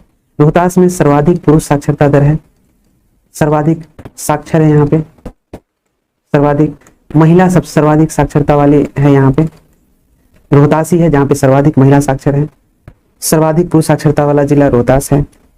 न्यूनतम पुरुष साक्षरता वाला जिला पूर्णिया है। यहाँ पे पूर्णिया अगर पूछ ले तो ये न्यूनतम साक्षरता वाला जिला है, पुरुष साक्षरता वाला, पुरुष साक्षरता वाला जिला है, न्यूनतम है ये, न्यूनतम। और यहाँ पे सर्वाधिक। और महिला जो है न्यूनतम साक्षरता वाला जिला वो है सहरसा। याद रहेगा, पूरा मैंने बता दिया है। बिहार का जनसंख्या घनत्व कितना है? 1106 और भारत में प्रथम स्थान है। बिहार का जनसंख्या घनत्व के दृष्टिकोण से भारत में जनसंख्या के दृष्टिकोण से तीसरा स्थान है बिहार का, जनसंख्या के दृष्टिकोण से। क्षेत्रफल के अनुसार राज्यों में 12वां और राज्य प्लस केंद्र शासित प्रदेश में 13वां स्थान है बिहार का, याद रखना ही। अब हम लोग बात करते हैं सेट नंबर 8 की। सेट नंबर 8, क्वेश्चन नंबर 1, प्राचीन नालंदा विश्वविद्यालय को किस वर्ष विश्व विरासत स्थल की सूची में शामिल किया गया? तो ये 2016 में शामिल किया गया था। वर्ष 2016 में प्राचीन नालंदा विश्वविद्यालय को विरासत स्थल की सूची में शामिल किया गया है। विरासत स्थल की सूची में नालंदा विश्वविद्यालय है, प्राचीन नालंदा विश्वविद्यालय, वर्ष 2016 में इसे शामिल कर लिया गया था। निम्नलिखित नदियों में कौन सी नदी हिमालय क्षेत्र की नदी नहीं है? यहाँ पर है नदी का नाम, इनमें से आपको बताना है कि कौन सी नदी हिमालय क्षेत्र की नदी नहीं है। देखिए, घाघरा है, हिमालय से निकलती है, बागमती निकलती है, कोसी निकलती है, लेकिन सकरी नहीं निकलती, तो सकरी है जो कि हिमालय क्षेत्र की नदी नहीं है। किस स्थान से गंगा नदी समतल भूमि पर बहना प्रारंभ करती है? किस स्थान से गंगा नदी समतल भूमि पर बहना प्रारंभ करती है? तो ये हरिद्वार में, हरिद्वार में समतल भूमि से बहना प्रारंभ कर देती है। क्लियर? दिए गए विकल्पों में से किस जिले में पुरानी जलोढ़ मिट्टी की सर्वाधिक बहुलता पाई जाती है? यहाँ विकल्प है किशनगंज, सहरसा, मधेपुरा, गया। और इसमें से बताना है आपको कि पुरानी जलोढ़ मिट्टी जो है सर्वाधिक, उसकी बहुलता सर्वाधिक मात्रा में कहाँ पाई जाती है? देखिए, पुरानी जलोढ़ मिट्टी गया में सबसे अधिक पाई जाती है। जो विकल्प है उसमें गया सबसे पहले हो जाएगा। ओके, तो गया इसका करेक्ट आंसर है। पुरानी जलोढ़ मिट्टी की बहुलता वाला जिला है। बिहार की जलवायु के अंतर्गत कौन सी ऋतुएं प्रचलित है? बिहार की जलवायु के अंतर्गत कौन सी ऋतुएं प्रचलित है? देखिए, बिहार में शीत ऋतु भी है, ग्रीष्म ऋतु भी है, वर्षा ऋतु भी है, तीनों ऋतुएं प्रचलित हैं, इसीलिए इसका आंसर हो जाएगा ऑप्शन नंबर ई। उपयुक्त में से एक से अधिक। सतधारा या सतधरवा कुंड स्थित है, कहाँ स्थित है? यह है राजगीर में। सतधारा या सतधरवा कुंड राजगीर में स्थित है। राजगीर में सतधारा या सतधरवा कुंड स्थित है। भारत तथा नेपाल सरकार की सहमति से कोसी परियोजना की शुरुआत कब की गई? भारत तथा नेपाल सरकार की सहमति से कोसी परियोजना की शुरुआत कब की गई थी? यह वर्ष 1954 में की गई थी। 1954 में भारत तथा नेपाल सरकार की सहमति से कोसी परियोजना की शुरुआत की गई थी। भीम बांध वन्य जीव अभ्यारण्य कहाँ स्थित है? भीम बांध वन्य जीव अभ्यारण्य मुंगेर में स्थित है। मुंगेर में भीम बांध वन्य जीव अभ्यारण्य स्थित है। बिहार का सर्वाधिक वन क्षेत्र वाला जिला कौन सा है? सर्वाधिक वन क्षेत्र वाला जिला पूछ रहा है, ये कैमूर है। कैमूर सर्वाधिक वन क्षेत्र वाला जिला है बिहार का। अभ्रक का सर्वाधिक उत्पादन कहाँ होता है? अभ्रक का सर्वाधिक उत्पादन गया में होता है। गया में अभ्रक का सर्वाधिक उत्पादन होता है। 2011 की जनगणना के अनुसार भारत तथा बिहार का जनसंख्या घनत्व क्रमशः है। 2011 में जो जनगणना है उसके अनुसार भारत का जनसंख्या घनत्व पूछ रहा है और बिहार का जनसंख्या घनत्व पूछ रहा है। हमने बता दिया था 1106 बिहार का है, 1106 वाला पहले छांट लीजिए लास्ट में, एक ये है और एक ये है। और भारत का जो जनसंख्या घनत्व है 382 है। तो 382 एवं 1106 इज द करेक्ट आंसर। 382 एवं 1106 इसका आंसर हो जाएगा। 2011 की जनगणना के अनुसार न्यूनतम लिंगानुपात वाला जिला कौन सा है? न्यूनतम लिंगानुपात पूछ रहा है। सर्वाधिक लिंगानुपात वाला गोपालगंज है और न्यूनतम लिंगानुपात वाला मुंगेर है। न्यूनतम लिंगानुपात वाला जिला मुंगेर है 2011 जनगणना के अनुसार। सर्वाधिक पूछता है तो गोपालगंज। बिहार स्थित बरौनी तेल शोधक कारखाना किस देश के सहयोग से स्थापित किया गया है? बरौनी में है बिहार का तेल शोधक कारखाना और यह तेल शोधक कारखाना रूस देश है, उनके सहयोग से स्थापित किया गया है।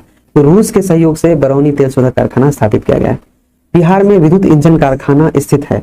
विद्युत इंजन कारखाना कहाँ स्थित है बिहार में? तो वह है मधेपुरा में। मधेपुरा में बिहार विद्युत इंजन कारखाना है। विद्युत इंजन कारखाना मधेपुरा में स्थित है। मढ़ौरा स्थित डीजल रेल कारखाना द्वारा निर्मित शक्तिशाली डीजल इंजन गजराज कितने हॉर्स पावर का है? मढ़ौरा में डीजल रेल कारखाना है और यह जो डीजल इंजन है उसका नाम है गजराज। और इस गजराज का जो पावर है, कितना हॉर्स पावर है, ये काफी शक्तिशाली है। तो यह है 6000 हॉर्स पावर का, 6000 HP इसका आंसर हो जाएगा। बिहार राज्य पथ परिवहन निगम की स्थापना कब की गई? ये भी बीपीएससी में पूछा गया क्वेश्चन है। बिहार राज्य पथ परिवहन निगम की स्थापना वर्ष 1959 में की गई थी। वर्ष 1959 में बिहार राज्य पथ परिवहन निगम की स्थापना की गई थी। 1959 में बिहार राज्य पथ परिवहन निगम। बिहार सरकार द्वारा प्रतिवर्ष स्थापना दिवस कब मनाया जाता है? 22 मार्च को मनाया जाता है बिहार सरकार का स्थापना। 22 मार्च 1912 को बिहार बंगाल से अलग हुआ था और 1912 में बिहार और उड़ीसा संयुक्त रूप से बंगाल से अलग हुआ था। इसलिए 22 मार्च को बिहार सरकार द्वारा प्रतिवर्ष स्थापना दिवस मनाया जाता है। बिहार विधानसभा में अनुसूचित जनजाति के लिए आरक्षित सीटों की संख्या कितनी है? यहाँ पे अनुसूचित जनजाति पूछ रहा है, एसटी।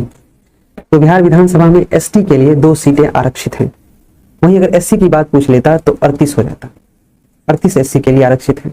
यूआर के लिए पूछ लेगा तो कितना होगा? 203 सीट। भारतीय संविधान के किस अनुच्छेद के अंतर्गत विधानसभा के सदस्य बनने हेतु 25 वर्ष की न्यूनतम आयु सीमा तय की गई है? अच्छा, विधानसभा सदस्य या लोकसभा सदस्य बनने के लिए कुछ नियम होंगे, कानून होंगे, तो किस अनुच्छेद में बनाया गया है विधानसभा का सदस्य बनने के लिए?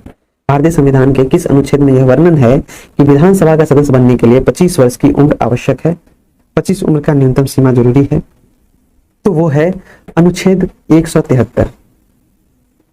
अनुच्छेद 173 भारतीय संविधान का अनुच्छेद है 173, जिसके अंतर्गत विधानसभा के सदस्य बनने हेतु 25 वर्ष की न्यूनतम आयु सीमा तय की गई है।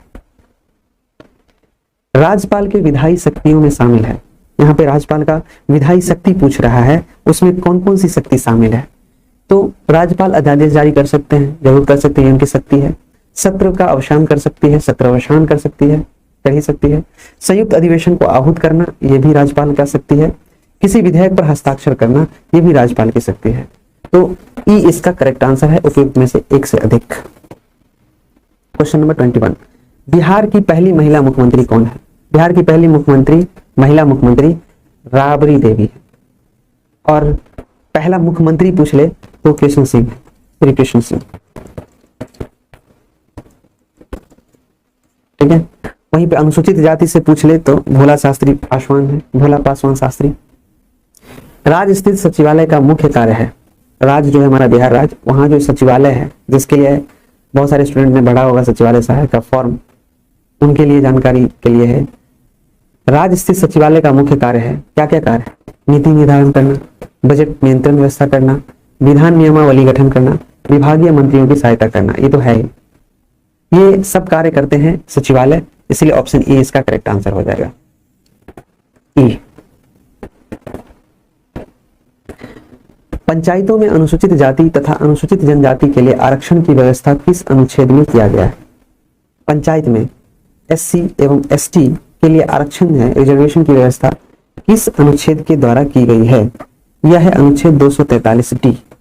याद कर लीजिए, 243 डी, 243 डी के अंतर्गत पंचायतों में अनुसूचित जाति तथा अनुसूचित जनजातियों के लिए आरक्षण की व्यवस्था की गई है। राज्य लोक सेवा आयोग के सदस्यों को निम्न में से कौन हटा सकता है?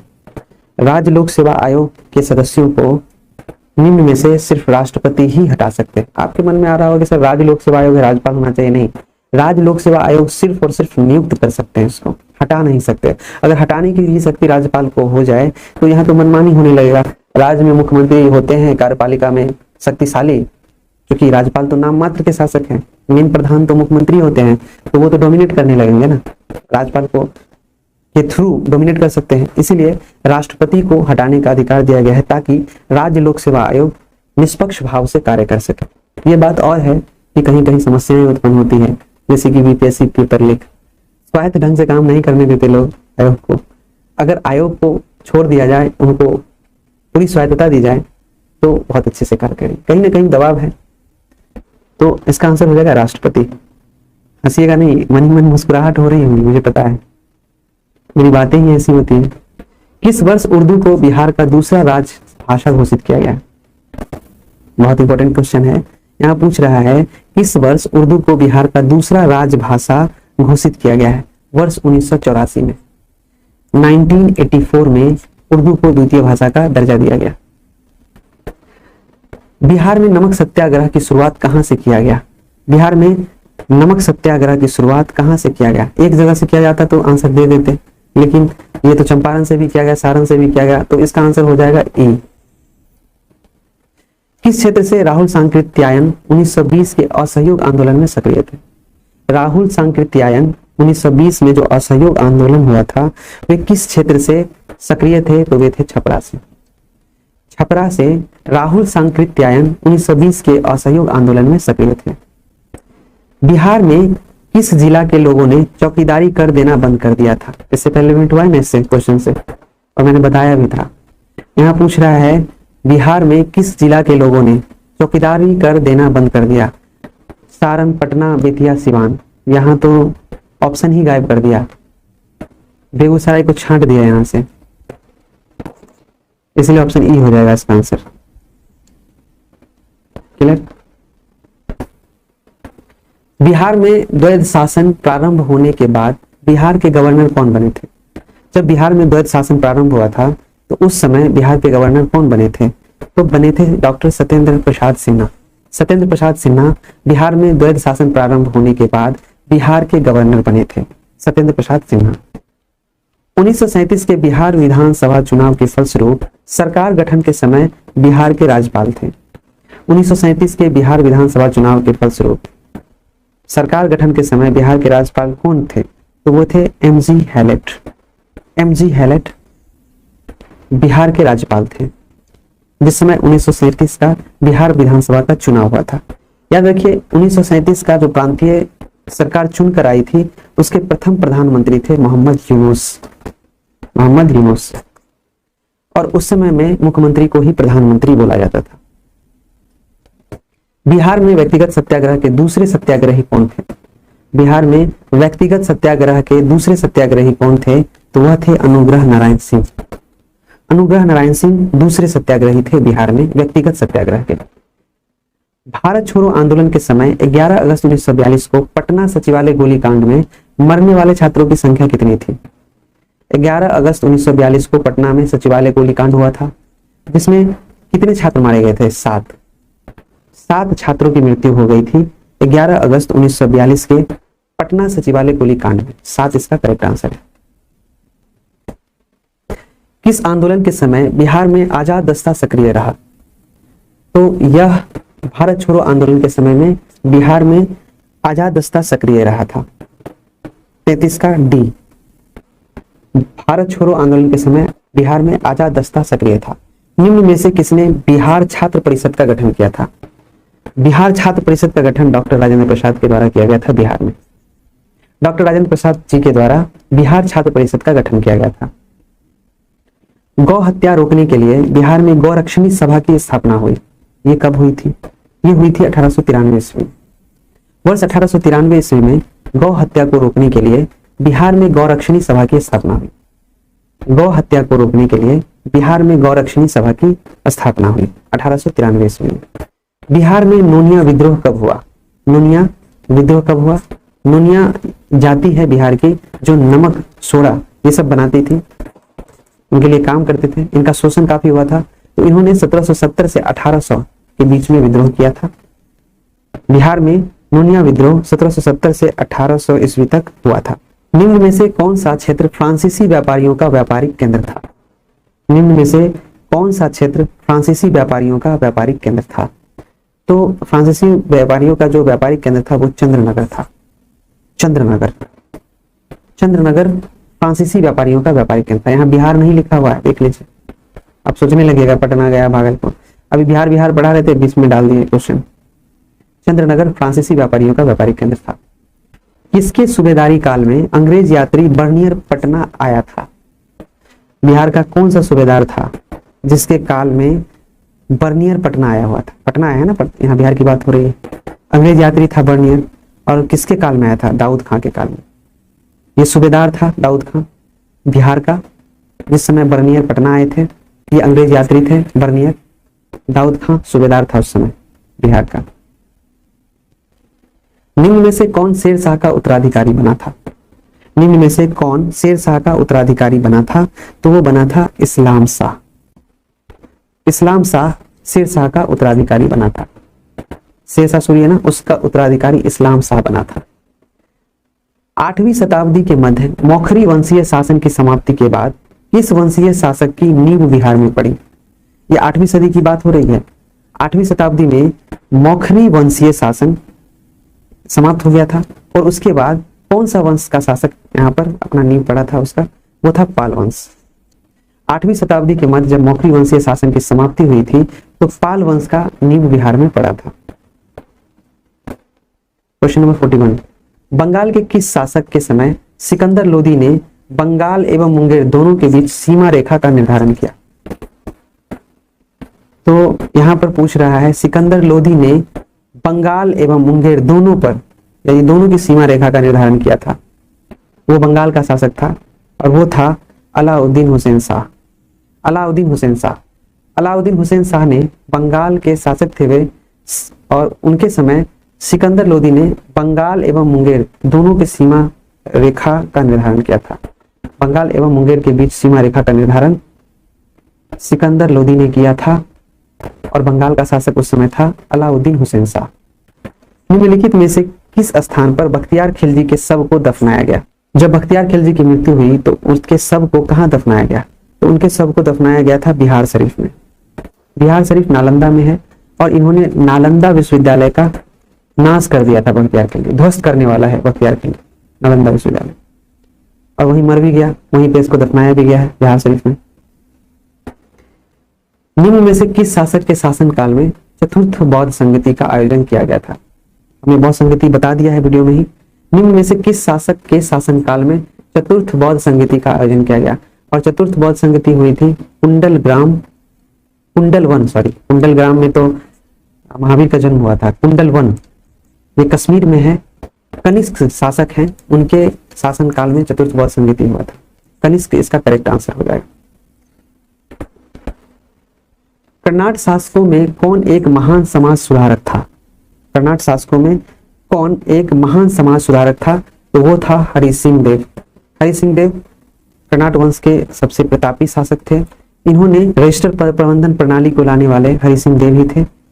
रजिस्टर प्रबंधन प्रणाली हरि सिंह देव की देन है और ये समाज सुधारक थे, बहुत सारा कार्य भी किया था। कर्नाट वंश जो था मिथिलांचल के क्षेत्र में था, दरभंगा वगैरह मधुबनी का जो एरिया है मिथिलांचल के एरिया का ये शासक था। नालंदा महाविहार को आर्थिक अनुदान देने वाला शासक कौन था? नालंदा महाविहार को आर्थिक अनुदान कौन दिया था? ये सब दिया था, धर्मपाल, देवपाल, गोपाल, अपने काल में दिया ही था। तो ये ऑप्शन नंबर ई इसका करेक्ट आंसर हो जाएगा। मगध के प्रवर्ती गुप्त वंश का संस्थापक कौन था? मगध के प्रवर्ती गुप्त वंश का शासक कृष्णगुप्त था। मगध के प्रवर्ती गुप्त वंश के संस्थापक कृष्णगुप्त थे, याद रहेगा। मगध के प्रवर्ती गुप्त वंश का संस्थापक कृष्णगुप्त था। नालंदा विश्वविद्यालय का संस्थापक कौन था? तो ये थे कुमारगुप्त। कुमारगुप्त नालंदा विश्वविद्यालय के संस्थापक थे। मगध पर शासन करने वाले राजवंश का सही क्रम है, और यह सही क्रम दिया हुआ है, ऑप्शन देखिए। मगध पर शासन करने वाले का जो राजवंश है उसका सही क्रम है, सबसे पहले हर्यक वंश आया, फिर शिशुनाग वंश आया, उसके बाद नंद वंश आया, फिर मौर्य वंश आया, ठीक है। उसके बाद शुंग वंश आया, फिर कण्व वंश आया। तो ये ऑप्शन नंबर बी इसका करेक्ट आंसर है। क्वेश्चन नंबर 49, बिहार में मध्य पाषाण काल के अवशेष निम्न में से किस क्षेत्र में पाए जाते हैं? तो मुंगेर का जो एरिया है, बिहार में मध्य पाषाण काल के अवशेष मुंगेर एरिया से प्राप्त होता है। ये आखिरी क्वेश्चन है सेट नंबर 8 का। अंग एवं मध्य महाजनपद का उल्लेख किस वेद में मिलता है? तो अथर्ववेद में मिलता है। सीधा सीधा समझिए, अथर्ववेद एक ऐसा वेद है जहां पर बिहार के बारे में काफी चर्चा की गई है। बिहार की जानकारी अथर्ववेद से ही मिलती है, बिहार के इतिहास की जानकारी। तो अंग एवं मगध भी बिहार में ही है, अंग और मगध महाजनपद।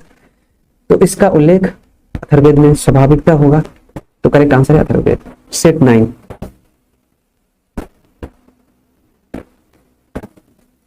निम्न में से दलदली मिट्टी का विस्तार बिहार के किस जिले में है? दलदली मिट्टी का विस्तार पूछ रहा है, वो है सीतामढ़ी, किशनगंज, दोनों जगह है। Option number A. Saharsa, Supaul, जहां जहां से गंगा बहेगी वहां पे तो भाई होगा ही। और किशनगंज में दलदली होने का रीजन भी है क्योंकि यहाँ पे सबसे अधिक बारिश होती है, नमी होगी मिट्टी में। दिए गए विकल्पों में कौन सी नदी अपने मार्ग परिवर्तन हेतु प्रसिद्ध है? वो है कोसी। कोसी अपने मार्ग परिवर्तन हेतु प्रसिद्ध है। सरयामन पक्षी विहार किस जिला में है? तो यह है पश्चिम चंपारण में। पश्चिम चंपारण में सरयामन पक्षी विहार है। पश्चिम चंपारण में सरयामन पक्षी विहार है। सरयामन पक्षी विहार पश्चिम चंपारण जिला में स्थित है। जूट का उत्पादन होता है, जूट का उत्पादन होता है उत्तर पूर्वी मैदान में। उत्तर पूर्वी मैदान में मैप से समझ सकते हैं, यह हमारा प्यारा बिहार है। उत्तर पूर्वी में इसलिए होता है जूट का उत्पादन ये उत्तर का एरिया, ये दक्षिण, ये पूरब और ये पश्चिम। अब देखिए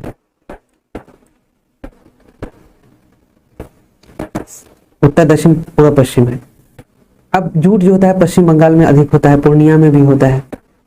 तो बिहार में अगर जूट उत्पादन की बात करें या भारत के परिप्रेक्ष्य में, पश्चिम बंगाल यहाँ पर है। ये किसके किसके बीच है? उत्तर और पूरब के बीच में है।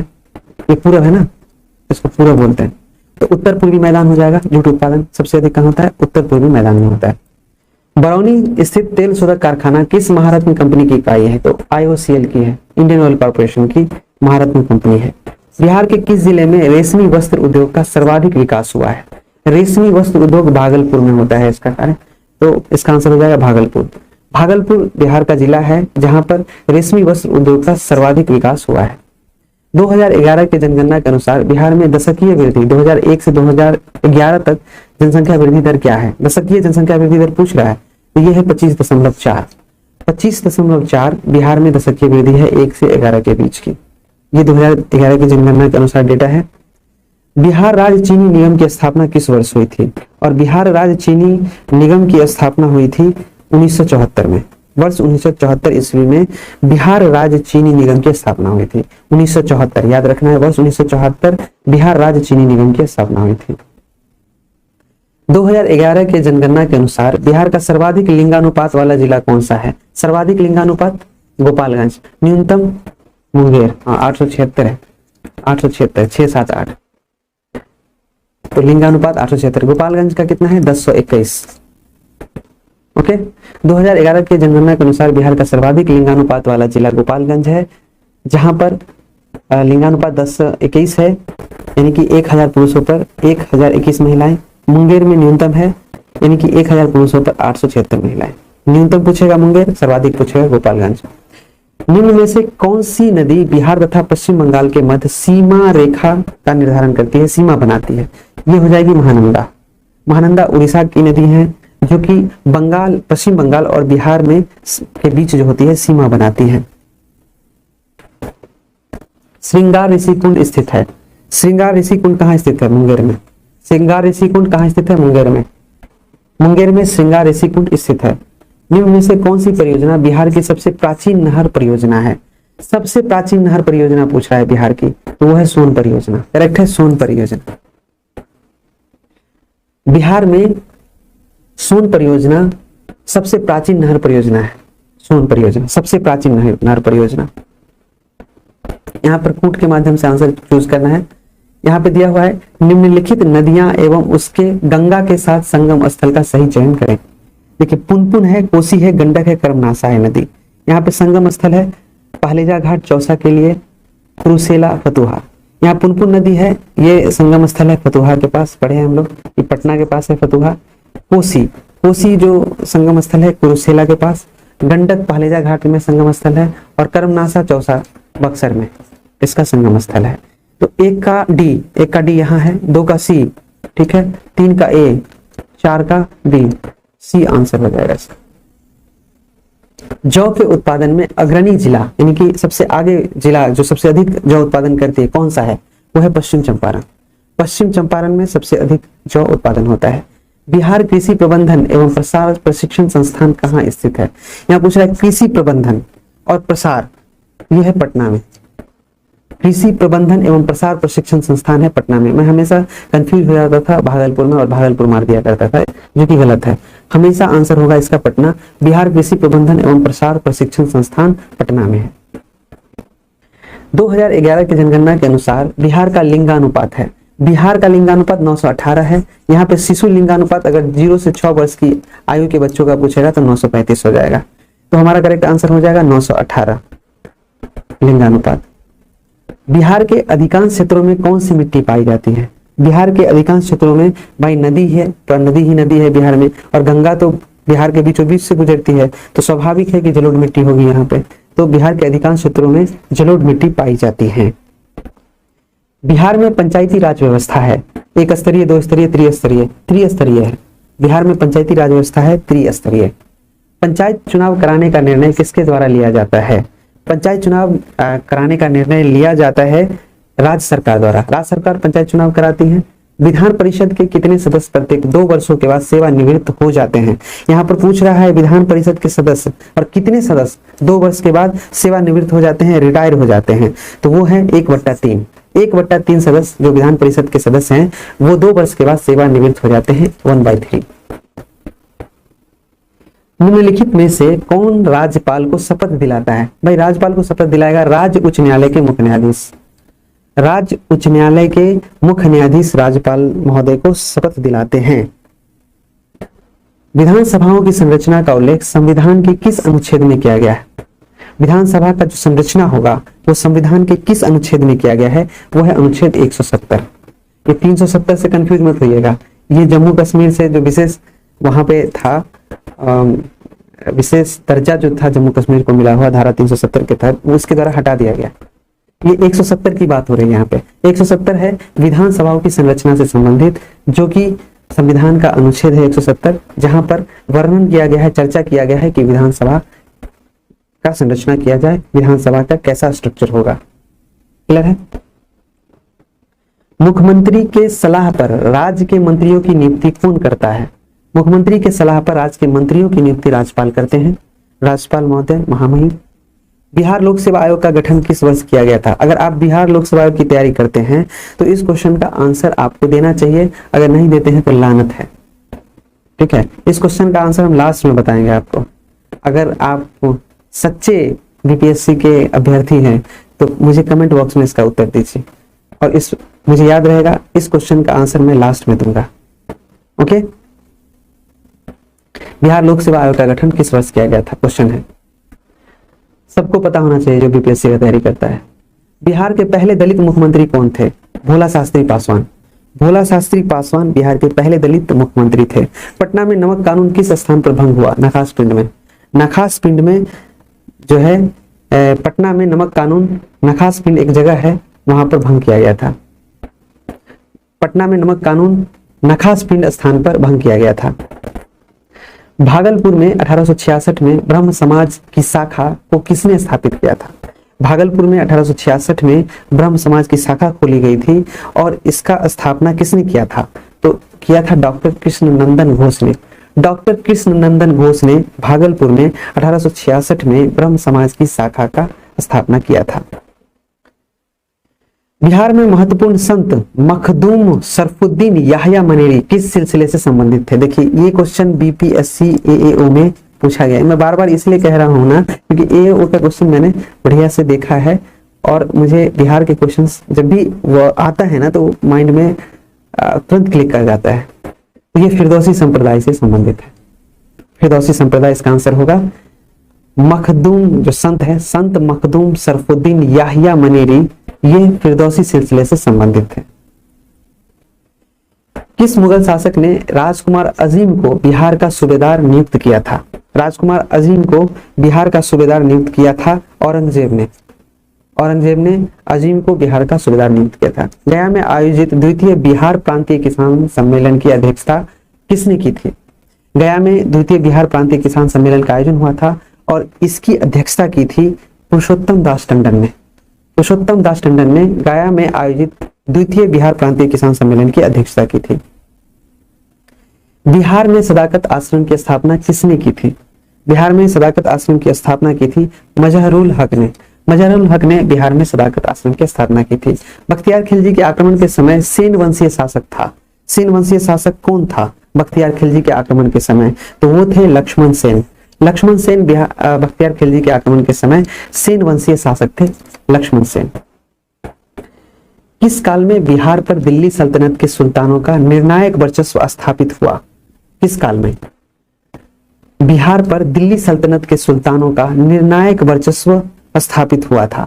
तो तुगलक काल। हमने बोला भी था तुगलक वंश के बारे में, इस वीडियो में चर्चा भी की है हमने। तुगलक काल में जो स्पष्ट रूप से दिल्ली सल्तनत के सुल्तानों का वर्चस्व स्थापित हो गया था बिहार में। बिहार में एकदम वर्चस्व स्थापित हो गया था। किस सुल्तान ने राजगीर स्थित जैन मंदिरों को अनुदान दिए थे? ये थे फिरोज तुगलक। फिरोज तुगलक ने राजगीर में जो जैन मंदिर है उस पर अनुदान दिया था। और ऐसा नहीं है कि फिरोज तुगलक हिंदू विरोधी थे, कहा भी जाता है कि ये हिंदू धर्म के विरोधी थे, लेकिन इनके कई कार्य हैं जिनमें देखा जाता है कि ये कार्य किए हैं। तो फिरोज शाह तुगलक ये सुल्तान थे जिन्होंने राजगीर में जो मंदिर है जैन मंदिर उसमें अनुदान दिया था। 1857 के आंदोलन के समय किसने अंग्रेजों के विरुद्ध छापामार युद्ध किया था?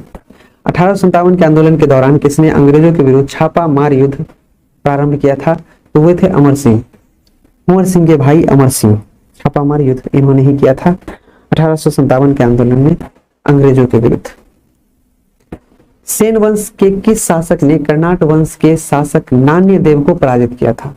सेन वंश का कौन सा शासक था जो कर्नाट वंश के शासक थे नान्यदेव, उसको पराजित किया था, उस पर विजय प्राप्त किया था? विजय प्राप्त किया था विजय सेन ने।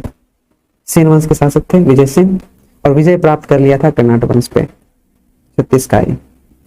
दिल्ली के किस सुल्तान ने बिहार में सैनिक अभियान कर मुंगेर तक अपना राज विस्तृत किया था? और वो दिल्ली का कौन सा सुल्तान था जो मुंगेर तक अपना साम्राज्य का विस्तार कर लिया था? तो वो था सिकंदर लोदी। कौन था? सिकंदर लोदी। सिकंदर लोदी आगरा शहर का स्थापना भी किया था और लोदी वंश का इब्राहिम लोदी अंतिम शासक था। ये लोदी वंश से थे, इब्राहिम लोदी अंतिम शासक था। निम्न में से कौन सा कार्य शेरशाह द्वारा नहीं किया गया? जब्ती प्रणाली की शुरुआत की गई थी, सिकंदरी गज एवं सन की डंडी का प्रयोग किया गया था, ग्रैंड ट्रंक रोड का निर्माण किया गया था, इबादत खाना का निर्माण नहीं किया था। इबादत खाना का निर्माण शेरशाह सूरी के द्वारा नहीं किया गया था। बिहार में किस मुगल शासक का राज्याभिषेक अंग्रेजों के संरक्षण में हुआ था?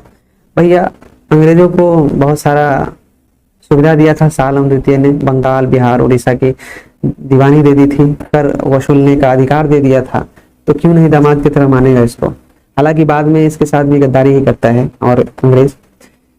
लेकिन जिस समय की बात हो रही है उस समय मुगल शासक शाह आलम द्वितीय थे जिनका राज्याभिषेक अंग्रेज के संरक्षण में हुआ था। बक्सर का युद्ध कब हुआ था? ये पूछा हुआ क्वेश्चन। बक्सर का युद्ध कब हुआ था? 22 अक्टूबर 1764। डेट याद रखिए, 22 अक्टूबर 1764। संथाल विद्रोह का क्षेत्र था। संथाल विद्रोह का कौन सा क्षेत्र था जहां पे संथालों ने विद्रोह किया था? भागलपुर और राजमहल की पहाड़ी, जहां पे संथाल विद्रोह कर चुके थे। भागलपुर की राजमहल पहाड़ी ये करेक्ट आंसर है। बिहार के पटना में 1857 का जन विद्रोह किसके नेतृत्व में हुआ था? भाई पटना में पूछ रहा है तो पीर अली होगा। बिहार के पटना में 1857 का जन विद्रोह पीर अली के नेतृत्व में हुआ था। बाल मुकुंद वाजपेयी ने किस पत्रिका का संपादन किया था? बाल मुकुंद वाजपेयी ने किस पत्रिका का संपादन किया था? तो इन्होंने किया था स्वराज कथा का। स्वराज कथा पत्रिका का संपादन बाल मुकुंद वाजपेयी ने किया था। बिहार में ताम्रप्रस्तर युग के प्रवर्ती चरण के अवशेष कहां से प्राप्त हुए? बिहार में ताम्रप्रस्तर युग के प्रवर्ती चरण के अवशेष कहां से प्राप्त हुए हैं? तो ये हुए हैं सारण, वैशाली। ये क्वेश्चन डाउटफुल है, मुझे नहीं मिल रहा है। वैसे एडिटोरिया में ई दिया हुआ है बट मुझे इसका आंसर नहीं मिल रहा। ऋग्वेद में बिहार क्षेत्र के लिए किस शब्द का प्रयोग हुआ है? ऋग्वेद में बिहार शब्द के लिए कीकट शब्द का उपयोग हुआ है। ऋग्वेद में बिहार क्षेत्र के लिए कीकट शब्द का प्रयोग हुआ है। निम्न में से कौन सा महाजनपद बिहार के क्षेत्र में स्थित नहीं था? बिहार के क्षेत्र में स्थित नहीं था पूछ रहा है। देखिए बिहार में मगध था, अंग था, वज्जी था, अंग था, मगध था, वज्जी था, लेकिन वत्स एवं चेदी नहीं था। वत्स एवं चेदी बिहार महाजनपद का अंग नहीं है। निम्न में से किसे हर्यक वंश के वास्तविक संस्थापक के रूप में जाना जाता है? ये क्वेश्चन अच्छा पूछा है।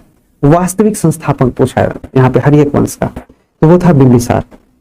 प्रतापी राजा थे और ये हर्यक वंश के वास्तविक संस्थापक।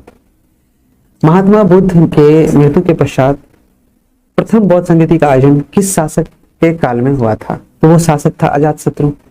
अजातशत्रु के काल में प्रथम बौद्ध संगति हुई थी और निर्माण प्राप्ति के बाद ही बौद्ध संगतियां होना प्रारंभ हुआ था। वो जब तक जीवित थे तब तक नहीं हुआ था, याद रखिएगा।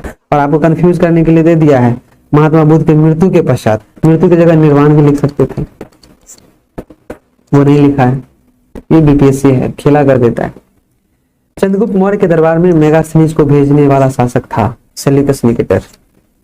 सेल्यूकस निकेटर ने चंद्रगुप्त मौर्य को के दरबार में मेगास्थनीज को भेजा था राजदूत के रूप में। अब आखिरी सेट है 10, इसको डिस्कस कर लेते हैं स्पीडली, ज्यादा टाइम नहीं लगाएंगे। फर्स्ट क्वेश्चन है, निम्न में से किस जैन तीर्थंकर का जन्म मिथिला क्षेत्र में हुआ था? निम्न में से किस जैन तीर्थंकर का जन्म मिथिला क्षेत्र में हुआ था? वो था मल्लीनाथ और नेमिनाथ, दोनों का जन्म हुआ था, इसलिए ऑप्शन ई इसका आंसर हो जाएगा। मल्लीनाथ और नेमिनाथ का जन्म मिथिला क्षेत्र में हुआ था। मगध के प्रवर्ती गुप्त वंश का अंतिम शासक कौन था? वो था जीवित गुप्त। मगध के प्रवर्ती गुप्त वंश का अंतिम शासक था जीवित गुप्त। जीवित गुप्त था करेक्ट आंसर। गुप्त काल की समाप्ति के पश्चात किस वंश का शासन स्थापित हुआ? जब गुप्त वंश खत्म हुआ उसके बाद मौखरी वंश ने अपना शासन भार संभाला, तो कह सकते हैं गुप्त काल की समाप्ति के पश्चात मौखरी वंश का शासन स्थापित हो गया। निम्न विद्वानों में से कौन सा विद्वान कनिष्क के दरबार में नहीं थे? वो कालिदास नहीं थे। कालिदास कनिष्क के दरबार में नहीं थे। वसुमित्र थे, वसुमित्र और अशोक घोष ये दोनों थे, और ये चतुर्थ बौद्ध संगति जो हुआ था वसुमित्र उसके अध्यक्ष थे और उपाध्यक्ष अशोक घोष थे, और नागार्जुन भी थे कनिष्क के यहाँ विद्वान, बट कालिदास नहीं थे। क्लियर है? अशोक ने अपने शासन काल के कितने वर्षों के बाद बुद्ध की ज्ञान स्थली बोधगया का यात्रा किया था? ये 10 वर्ष के बाद। तो शासन काल के 10 वर्ष के बाद बुद्ध की ज्ञान स्थली बोधगया थी, उसका इन्होंने यात्रा किया था 10 वर्ष के बाद। अब हम लोग बढ़ते हैं। मौर्य सम्राट बिंदुसार के राज दरबार में यूनानी शासक एंटियोकस प्रथम ने किसे राजदूत बनाकर भेजा था? मौर्य सम्राट बिंदुसार थे ना, बिंदुसार की बात हो रही है, बिंबिसार नहीं। बिंबिसार अलग था, वो हर्यक वंश से संबंधित था, लेकिन ये बिंदुसार जो है वो अशोक के पिता हैं। बिंदुसार ये अशोक के पिता हैं, उनकी बात हो रही है, बिंबिसार की बात नहीं हो रही है। बिंदुसार के राज दरबार में यूनानी शासक एंटियोकस प्रथम ने किसे राजदूत बनाकर भेजा? तो वो भेजा था डायनोसियस को। डायनोसियस को राजदूत बनाकर भेजा था। ऋग्वेद में मगध क्षेत्र के निवासियों के लिए किस शब्द का उपयोग किया गया है? वो है व्रात्य। ऋग्वेद में मगध क्षेत्र के निवासियों के लिए व्रात्य शब्द का उपयोग किया गया है, प्रयोग किया गया है व्रात्य। व्रात्य याद रखना है, मगध क्षेत्र के निवासियों के लिए व्रात्य शब्द का उपयोग किया गया। खगोल शास्त्री आर्यभट्ट का संबंध बिहार के किस नगर से था? वो था पाटलिपुत्र। पाटलिपुत्र नगर से आर्यभट्ट का संबंध है। पालकालीन कलाकार विठपाल कहाँ के निवासी थे? पालकालीन कलाकार थे विठपाल, वो कहाँ के निवासी थे? वो थे नालंदा के, और पाल वंश जो था नालंदा का था, नालंदा में इनका वर्चस्व था और वहीं के विठपाल थे। बख्तियार खिलजी की हत्या किसने की थी? बख्तियार खिलजी की हत्या अली मर्दान खान ने की थी। अली मर्दान खान ने बख्तियार खिलजी की हत्या कर दी थी। सिकंदर लोदी ने 1495 से 96 में बंगाल के किस शासक को पराजित कर दरिया खां नूहानी को बिहार का उप शासक नियुक्त किया था? तो बंगाल का कौन सा शासक था जिसको सिकंदर लोदी ने 1495 से 96 के बीच हराया था? वो था हुसैन शाह सरकी। हुसैन शाह सरकी को सिकंदर लोदी ने 1495 से 96 में हराया और उसके बाद दरिया खां नूहानी को बिहार राज्य का उप शासक नियुक्त कर दिया। शेर शाह एवं हुमायूं के बीच चौसा का युद्ध कब हुआ? 1539 में, याद रहेगा। 1539 में शेर शाह और हुमायूं के बीच चौसा का युद्ध हुआ था। शाहजहां के काल में बिहार का सूबेदार कौन था? तो शाहजहां, 100 से शाहजहां और 100 से शाहिस्ता खां। शाहजहां के कार्यकाल में शाहिस्ता खां बिहार का सूबेदार था। बिहार के दानापुर पटना के सैन्य टुकड़ियों ने कब विद्रोह किया था? बिहार के दानापुर पटना के सैन्य टुकड़ियों ने कब विद्रोह किया था? तो 25 जुलाई 1857 को। 25 जुलाई 1857 को बिहार के दानापुर में जो पटना है वहां के सैन्य टुकड़ियों ने विद्रोह कर दिया था 25 जुलाई 1857 को, और यहीं पे लॉयल को मार दिया था, अंग्रेज अधिकारी को। बंग भंग आंदोलन के दौरान बिहार में राखी बंधन दिवस कब मनाया गया? और ये दरभंगा मनाया गया था राखी बंधन बंग भंग आंदोलन के विरोध में, और ये 16 अक्टूबर 1905 को मनाया गया था। 16 अक्टूबर 1905 को बंगाल का विभाजन भी हो गया था। 20 जुलाई 1905 को बंगाल विभाजन की घोषणा हुई थी।